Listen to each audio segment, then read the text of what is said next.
Issue for feature of share हमारा topic चल रहा था और आज अब तक देखिए हम लोग एट पार का क्वेश्चन कर चुके, प्रीमियम कर चुके, calls in advance, calls in arrear और उसके combined questions, interest on calls in advance and interest on calls in arrear मैंने आपको सब बता दिया। और आज मैं आप लोगों को कराने जा रहा हूँ फोर फीचर ऑफ शेयर का टॉपिक। तो फोर फीचर ऑफ शेयर्स क्या होता है तो वो देखते हैं। फोर फीचर ऑफ शेयर्स, तो देखिए इसके अंदर क्या चीज है कि फोर फीचर का मतलब होता है शेयर्स का जब्त करना। ठीक है, इसका मतलब क्या होता है, शेयर्स का जब्त कर लेना। अब शेयर्स को हमें जब्त करना है तो उसके लिए क्या तरीका है, तो एट पार का हम क्वेश्चन करके देखते हैं। मान के चलिए एक शेयर है एट द रेट ₹100 ईच है, इस तरीके से पेबल है ये 20, 30, 20, 20 एंड 10। ठीक है, application, allotment, first call, second call and third call. और एडिशनल इंफॉर्मेशन में आपको क्या चीज दे रखी है, only application money paid by share holder, only application money paid by share holder. खाली ये अमाउंट पेमेंट किया शेयर होल्डर ने, ना तो ये किए, ना ये किए, ना ये किए। और सेकंड पॉइंट है called up to second call, called up to second call, यानी सेकंड कॉल तक ही कॉल्ड अप किया है, थर्ड कॉल कॉल ही नहीं किया, नॉट कॉल्ड। तो देखिए बच्चों, जब एंट्री हम करने लगते हैं, फोर फीचर की एक ही एंट्री होती है, तो फोर फीचर की जब आप एंट्री करने लगेंगे तो शेयर कैपिटल अकाउंट को डेबिट करेंगे, शेयर कैपिटल अकाउंट डेबिट हो जाएगा। ठीक है, और यहां पर आता है कॉल्ड अप अमाउंट। क्या आता है यहां पर, कॉल्ड अप अमाउंट। अब कॉल्ड अप अमाउंट की अगर मैं बात करूं, अगर मैं कॉल्ड अप अमाउंट की बात करूं तो मेरे पास नंबर ऑफ शेयर 1 है। क्या 20 मांग चुके हैं, हाँ। क्या 30 मांग चुके हैं, हाँ। क्या 20 मांग चुके हैं, हाँ। लेकिन 10 रुपीज नहीं मांगे। तो अब हमें क्या काम करना पड़ेगा, यहां पर टोटल मिला के अगर आप इन सबको यहां तक टोटल करते हैं 20, 30, 20, 20, तो ये हो जाते हैं हमारे पास 90। तो 90 इंटू 1, कॉल्ड अप हमारे पास अमाउंट कितना हो गया, 90, क्योंकि 10 रुपीज तो थर्ड कॉल के मांगे ही नहीं। फिर यहां पर आ जाएगा टू शेयर अलॉटमेंट, क्योंकि जो जो पैसा नहीं मिलता वो सब क्रेडिट करते हैं। जैसे अलॉटमेंट नहीं मिला, फर्स्ट कॉल नहीं मिला, सेकंड कॉल नहीं मिला, ये सब क्रेडिट होगा। तो to share allotment, to share first call, to share second call और टू शेयर फोरफिटेड। ये सारी चीजें हमारे क्या होने वाली हैं, क्रेडिट होने वाली हैं। अब अलॉटमेंट पे कितने पैसे थे, अलॉटमेंट पे आप देख सकते हैं यहाँ पे 30 हैं, फर्स्ट कॉल पे कितने हैं 20, फिर सेकंड कॉल पे कितने हैं 20, और फोरफिटेड में वो अमाउंट लिखते हैं जो मिल चुका है। तो मिल कितना गया हमें, 20 रुपीज एप्लीकेशन के मिल गए, तो वो यहाँ पर लिख देंगे। अब आप टोटल करके देखें, मैच हो रहा है 30 + 20 50, 15 × 20 70, 17 × 20 90। तो अब आप इंटू कर लीजिए इसको, तो इंटू कर लिया 1 से हमने, तो ये कितना हो जाएगा 30, ये हो जाएगा 20, ये भी 20 है, ये भी 20। इस तरीके से हमने ये फोर फीचर की एंट्री कर ली। अब देखिए बच्चों, ये हो गई हमारी फोर फीचर की एंट्री। अब ये उम्मीद है समझ में आई होगी यहां तक आपको अच्छी तरीके से। तो बताओ, ये फोर फीचर की एंट्री समझ में आई। तो चलिए बच्चों, अब हम क्वेश्चन ले लेते हैं एट प्रीमियम का। अगर हम एट प्रीमियम का क्वेश्चन लेते हैं, अब प्रीमियम में भी दो कंडीशन आती है, premium received and not received. तो पहले नॉट रिसीव की कंडीशन करते हैं, किस तरीके का क्वेश्चन होगा। मान के चलिए 1 शेयर है और एट द रेट ₹100 ईच, ठीक है, और 10 रुपीज का प्रीमियम है, 20, 30, 20, 20 एंड 10। मैं क्वेश्चन वही लेता हुआ चल रहा हूँ, करीब करीब मैंने सारी फिगर्स वही ली हैं। केवल सिक्योरिटी प्रीमियम इसमें एडिशन मैंने जोड़ा है, application allotment, first call and second call. और ये थर्ड कॉल, और प्रीमियम अमाउंट हमने यहाँ पर जोड़ दिया। तो देखिए क्या चीज लिखी है मैंने इसके अंदर एडिशनल इंफॉर्मेशन में, only application money, only application money paid by share holder. केवल कौन सी मनी पेमेंट की है? Application money. अब आप देखिए सिक्योरिटी प्रीमियम किसके ऊपर है? अलॉटमेंट पर है, और अलॉटमेंट हमें नहीं मिली तो इसका मतलब प्रीमियम भी नहीं मिला। और मान के चलिए अगर मैं ये कह देता application and allotment money paid, तो अगर अलॉटमेंट मिल जाती तो प्रीमियम भी मिल जाता। तो यानी क्वेश्चन देखने के बाद हमें बात पता लग जाएगा कि प्रीमियम हमें मिला या नहीं मिला। अगर वो पर्टिकुलर कॉल जिसके ऊपर प्रीमियम है अगर वो मिल गया, वो पर्टिकुलर कॉल मिल गई तो प्रीमियम भी मिल गया, और वो पर्टिकुलर कॉल नहीं मिली तो प्रीमियम भी नहीं मिला। और मान के चलिए अगर यही प्रीमियम अगर इसी क्वेश्चन के अंदर प्रीमियम अगर एप्लीकेशन पर होता, क्योंकि एप्लीकेशन मिल चुकी है तो मैं क्या मान लेता? प्रीमियम रिसीव हो गया। अब देखो इसके अंदर क्या चीज है, अभी हाल फिलहाल हम क्या मानते चल रहे हैं कि अलॉटमेंट नहीं मिला तो इसका मतलब प्रीमियम भी नहीं मिला, और प्रीमियम नहीं मिला है, और फर्स्ट कॉल नहीं मिला, सेकंड कॉल भी नहीं मिला, और थर्ड कॉल तो कॉल अप भी नहीं की हमने। तो लिख दीजिए called up to second call only, called up to second call only. ठीक है जी। तो अब हमने क्या काम करना है यहाँ पे, सबसे पहले आप शेयर कैपिटल अकाउंट को डेबिट करेंगे, शेयर कैपिटल अकाउंट डेबिट। तो शेयर कैपिटल के अंदर कितने को लिखेंगे हम? कॉल्ड अप देखिए कितना है 20। अच्छा इसमें एक नोट और लिख दीजिए आप, यहाँ पर मैं आपको एक नोट लिखवा देता हूँ। एक नियम होता है कि जब भी हमें सिक्योरिटीज प्रीमियम नहीं मिलता it will always be debited. तो आप लिखें as and when securities premium is not received, securities premium is not received along with particular call,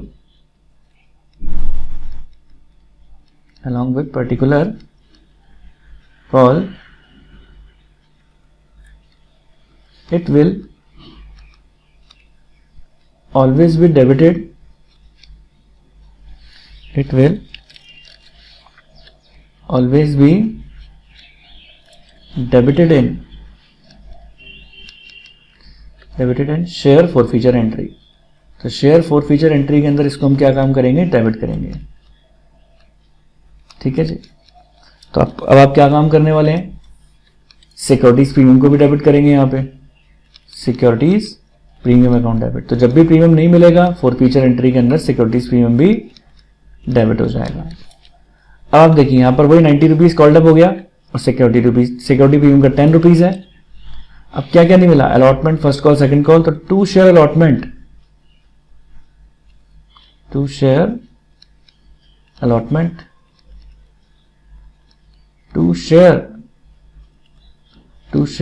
first call, to share second call, और टू शेयर फॉरफिटेड आ जाएगा। ठीक है जी। अब आप देखिए इसके अंदर क्या चीज है, अलॉटमेंट पे कितने 30 + 10 40 हो गए, फर्स्ट कॉल पे कितने 20, सेकंड कॉल पे भी 20, और टू शेयर फॉरफिटेड में कितने आ जाएंगे? टू शेयर फॉरफिटेड के अंदर वो अमाउंट जो पेमेंट हो गया, तो एप्लीकेशन का अमाउंट पेमेंट हो गया तो एप्लीकेशन आ जाएगा। अब 90 + 10 100 है, तो यहाँ का टोटल भी 100 आ रहा है। अब आप देख लीजिए 40 + 20 60 एंड 20 80, और 80 और 20 100 हो जाएगा। ठीक है, तो चलिए देखते हैं इसको आगे। तो इंटू कर दो। अब हम इसको नंबर ऑफ शेयर कितने हैं, एक एक शेयर है तो एक एक से इंटू कर देंगे। तो ये हो जाएगा 90 10 40 20 20 एंड 20। तो इस तरीके से हमने ये एंट्री कर दी। तो ये तो तब एंट्री थी जब हमारा सिक्योरिटी प्रीमियम हो और नॉट रिसीव हो। तो उम्मीद करता हूं ये पॉइंट भी समझ में आ गया होगा। अब मैं आप लोगों को बताने जा रहा हूं, अगर सिक्योरिटी प्रीमियम अगर आपको रिसीव हो जाता है तो हम कैसे एंट्री करते हैं। तो देखिए, अब आप मेरे साथ साथ इस क्वेश्चन को लिखिएगा। एट प्रीमियम और अब आप हेडिंग डालें रिसीव। तो प्रीमियम के अंदर अगर रिसीव होता है तो कैसे एंट्री करते हैं, क्वेश्चन आप वही ले लीजिए, 1 share at the rate ₹100 each plus 10 का प्रीमियम हो गया, तो 20, 30, 20, 20 एंड 10। ये है application, allotment, first call, second call and third call.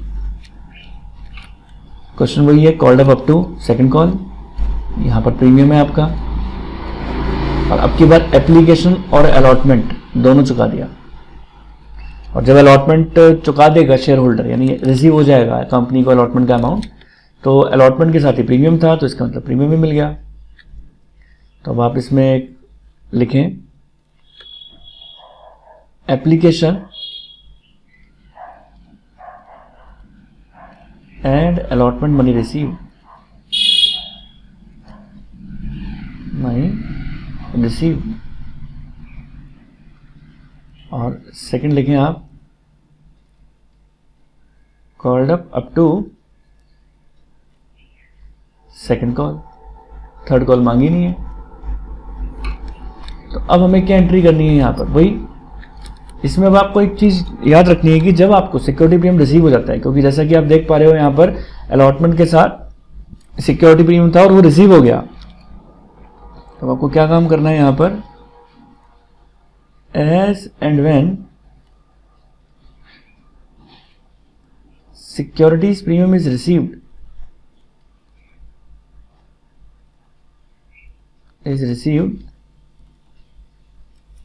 along with particular call,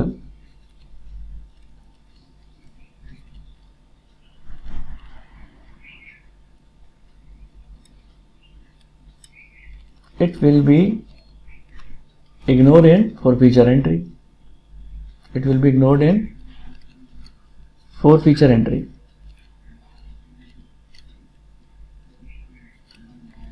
Neither it will be debited, neither it will be debited and nor it will be credited. ठीक, ना तो उसको debit करते हैं ना उसको क्रेडिट करते हैं। तो चलिए करके देख लेते हैं। तो सबसे पहले शेयर कैपिटल अकाउंट डेबिट, तो वही कॉल्ड अप अमाउंट आएगा, शेयर कैपिटल अकाउंट डेबिट। अब यहां पर कॉल्ड अप अमाउंट कितना है देखना, ये है, तो कॉल्ड अप अमाउंट हमारे पास है यहाँ पर 90, क्योंकि प्रीमियम मिल चुका है अब इसको हम इग्नोर कर देंगे। तो क्या क्या लिखेंगे, जो जो नहीं मिला, यानी हमें नहीं मिला टू शेयर फर्स्ट कॉल, और क्या नहीं मिला सेकंड कॉल, तो टू शेयर सेकंड कॉल, और टू शेयर फोरफिटेड। प्रीमियम तो वैसे इग्नोर है। तो आप देखिए फर्स्ट कॉल पे कितने, 20 रुपीज, तो 20 लिख दिए, सेकंड कॉल पे भी 20 है तो फिर मैंने 20 लिख दिए, और फोर फीचर में वो अमाउंट लिखते हैं जो मिल गया। तो मिलने बाद 20 रुपीज तो एप्लीकेशन के देख लेंगे, और अलॉटमेंट पे प्रीमियम इग्नोर करते हुए केवल 30 देखेंगे। तो 20 एंड 30 कितने हो गए, 50, तो 50 यहां आ जाएंगे। तो इसको इंटू कर देंगे हम कितने से, 1 से, 1 1 1 एंड 1, तो कितना हो गया 90, 20 20 एंड 50। तो इस तरीके से फोर फीचर की एंट्री हो गई आपकी जब सिक्योरिटी प्रीमियम पर हो, सिक्योरिटी प्रीमियम आपका रिसीव्ड हो। तो सिक्योरिटी प्रीमियम जब रिसीव होता है तो इस तरीके से हम एंट्री कर देते हैं। तो उम्मीद करता हूं ये पॉइंट भी आपको अच्छी तरीके से क्लियर हो गया होगा। तो चलिए बच्चों, अब फोर फीचर की एंट्रीज तो हमारी सारी हुई कंप्लीट। अब हमें बात किसकी करनी है, री इशू ऑफ शेयर्स की, री इशू ऑफ शेयर्स। तो देखिए जैसे फोर फीचर 3 तरीके से था जैसे मैंने बताया था, लेकिन क्योंकि डिस्काउंट के ऊपर तो अभी है नहीं, अब हम बात करेंगे री इशू की। लेकिन री इशू आप डिस्काउंट के ऊपर कर सकते हैं। तो इसमें 3 तरीके की कंडीशन आ गई, एट पार की, एट प्रीमियम की, और एट डिस्काउंट की, क्योंकि री इशू हम डिस्काउंट के ऊपर कर सकते हैं। अब आप पार की एंट्री करें, देखिए बच्चों, पार पर जो हम एंट्री करते हैं वो क्या करते हैं, bank account debit, bank account debit to share capital. Premium पर क्या एंट्री करेंगे आप, प्रीमियम पर एंट्री करेंगे bank account debit, bank account debit to share capital और टू सिक्योरिटीज प्रीमियम। और डिस्काउंट के ऊपर हम रीइशू में क्या एंट्री करते हैं, bank account debit share forfeited account debit.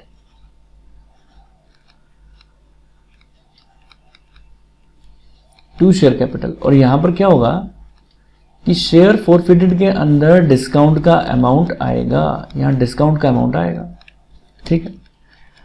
अब देखिए बच्चों क्या होता है, जैसे आप री इशू करते हैं तो after reissue of shares, री इशू ऑफ शेयर्स करने के बाद तो जो आपने देखिए फोर फीचर भी कर दिया, अब आपने री इशू भी कर दिया, तो फोर फीचर और री इशू करने के बाद जो फोर फीचर अकाउंट का बैलेंस होता है वो हम कैपिटल रिजर्व में ट्रांसफर करते हैं। तो आप लिखें इस नोट को, after reissue of share the balance of share forfeiture, the balance of share forfeiture account, the balance of share forfeiture account transfer to capital reserve. For this following journal entry will be passed, following journal entries will be passed, ठीक है जी। उसके लिए हम ये journal entry पास करते हैं जो मैं आपको बताने जा रहा हूं। तो जर्नल एंट्री क्या है, वो journal entry for transfer to capital reserve. तो journal entry for transfer to capital reserve आप लिखने वाले हैं share forfeited account debit to capital reserve, share forfeited account debit to capital reserve. तो इस तरीके से ये आपकी री इशू की एंट्री होती है और री इशू के बाद कैपिटल रिजर्व में शेयर फोरफिटेड का बैलेंस ट्रांसफर करने की एंट्री होती है। हालांकि इस एंट्री को हम कुछ क्वेश्चन से देखेंगे कि किस तरीके से हम इसको एप्लीकेबल करते हैं, कैसे कुछ एग्जांपल लेकर आपको समझाने की कोशिश करूंगा। तो उम्मीद करता हूं यहां तक आपने अच्छी तरीके से नोट डाउन भी कर लिया होगा और आपको समझ में भी आ गया होगा। तो चलिए बच्चों, फोर फीचर ऑफ शेयर्स करने के लिए हम एक एग्जाम्पल लेंगे। फोर फीचर ऑफ शेयर करने के लिए एक एग्जाम्पल लेंगे। वो एग्जाम्पल क्या बात बोलता है, देखिए आप लिखे, आप एग्जाम्पल लिखें, give journal entries for forfeiture and reissue of share, give journal entries for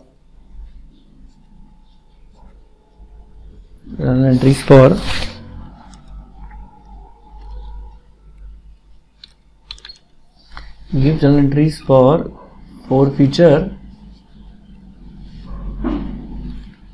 and reissue of shares। Forfeiture और रीइशू ऑफ शेयर्स की एंट्री देनी है। एग्जांपल हमारे पास है, लिखा है पी लिमिटेड फॉरफिटेड, लिखा है P limited forfeited 1000 shares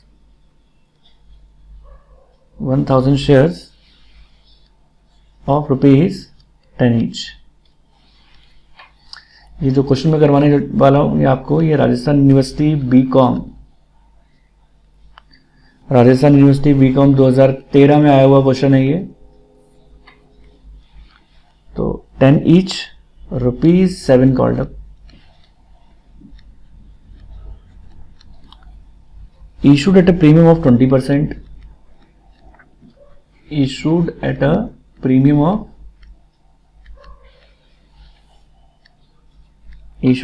of 20%, to be paid at the time of allotment, to be paid at the time of allotment. For non-payment of first call, for non-payment of first call of rupees 2 per share, of rupees 2 per share. Out of these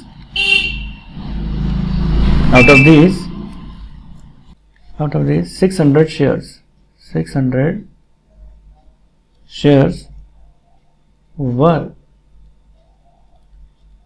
reissued at 7 paid up for rupees 4 per share, for rupees 4 per share. ठीक है, अब देखिए एक second.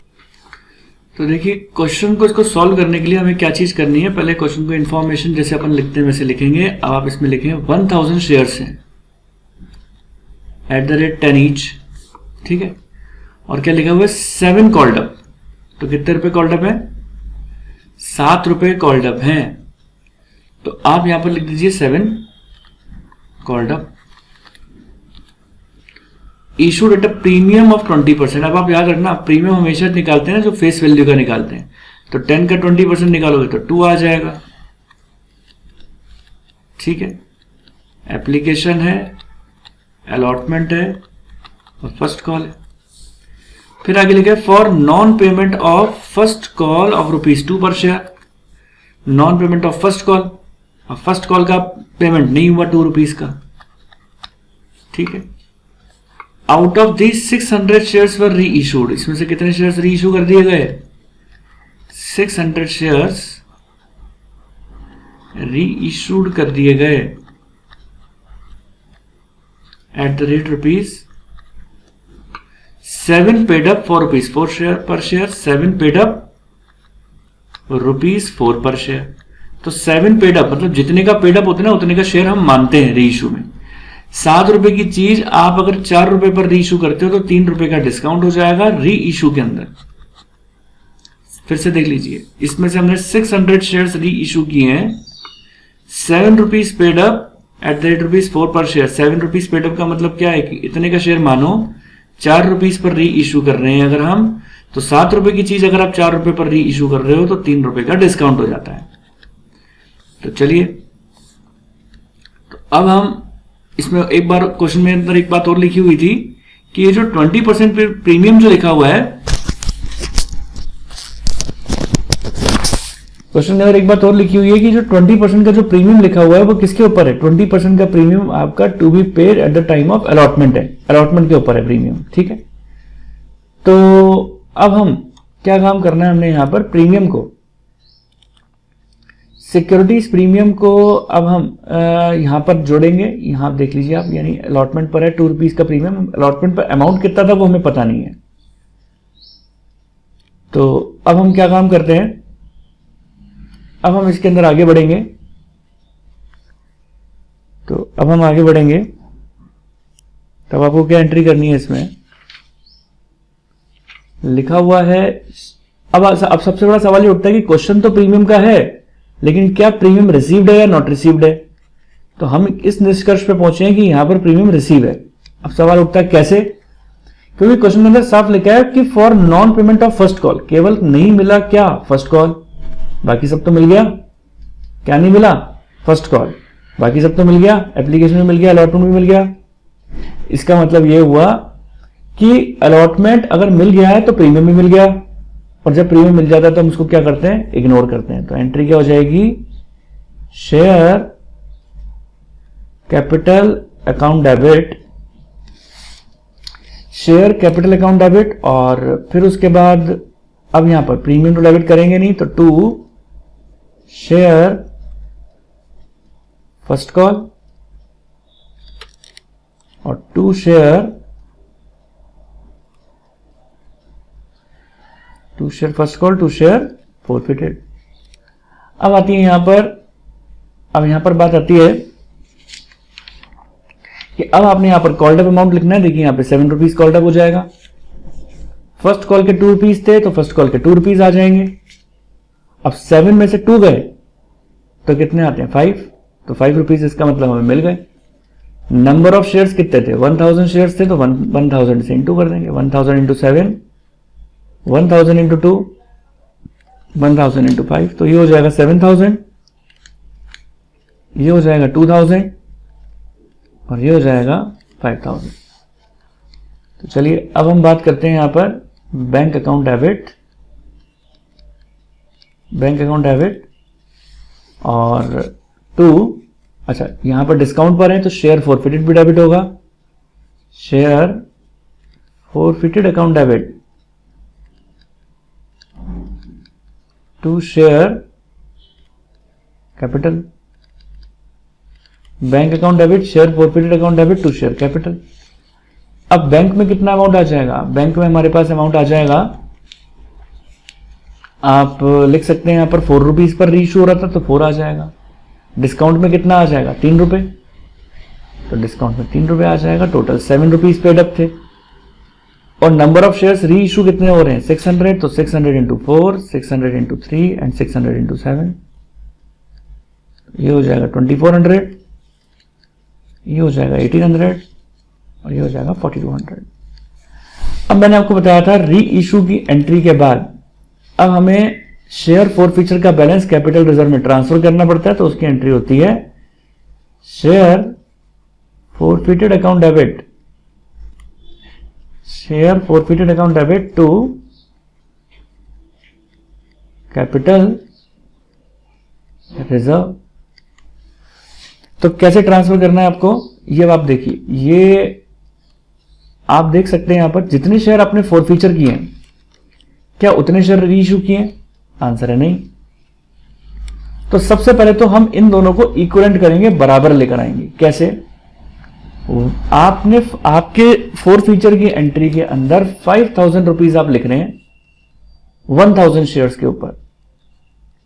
अगर हम 600 shares के equivalent इसको ले आए तो यहां पर अमाउंट कितना आता, तो 5000 डिवाइडेड बाय 1000 इंटू 600, अगर शेयर्स री इशू होते तो यहां पे अमाउंट आता 3000। तो अब आप share forfeited to capital reserve का अमाउंट निकालने के लिए आपको क्या काम करना है कि ये जो 3000 है इसको कंसीडर करना है। अब आप सोचें कि फॉरफीचर में 5000 नहीं 3000 है 600 शेयर्स के ऊपर, और इन्हीं 600 शेयर्स के ऊपर फॉरफीचर डेबिट कितने से हो रहा है 1800 से, क्रेडिट कितने से हो रहा है 3000 से। तो डेबिट हो रहा है वो 1800 से, तो अब आप 1800 से जो डेबिट हो रहा है उसको माइनस कर दें ताकि हमारे पास बैलेंस आ जाए। तो 3000 में से अगर हमने 1800 माइनस कर दिए तो हमारे पास कितना आ गया 1200। तो ये जो 1200 रुपीज का जो बैलेंस आ रहा है यही ट्रांसफर टू कैपिटल रिजर्व होता है। यहां पर आपके कैपिटल रिजर्व में कितना ट्रांसफर हो जाएगा 1200। तो उम्मीद करता हूं ये क्वेश्चन अच्छी तरीके से समझ में, तो मैं उम्मीद करता हूं आप लोगों को मेरा वीडियो अच्छा लगा होगा। आप लोगों को वीडियो अच्छा लगा मेरे चैनल को लाइक करें, सब्सक्राइब करें और अपने दोस्तों के साथ ज्यादा से ज्यादा शेयर करें। आप मुझे कमेंट सेक्शन में बताएं कि आपको मेरा वीडियो कैसा लग रहा है। आपके कमेंट्स पढ़कर मुझे और मोटिवेशन मिलेगा और मैं और आगे आप लोगों के लिए अच्छे से अच्छे वीडियोस लाता रहूंगा। तो बने रहें मेरे वीडियोस के साथ। Thank you so much.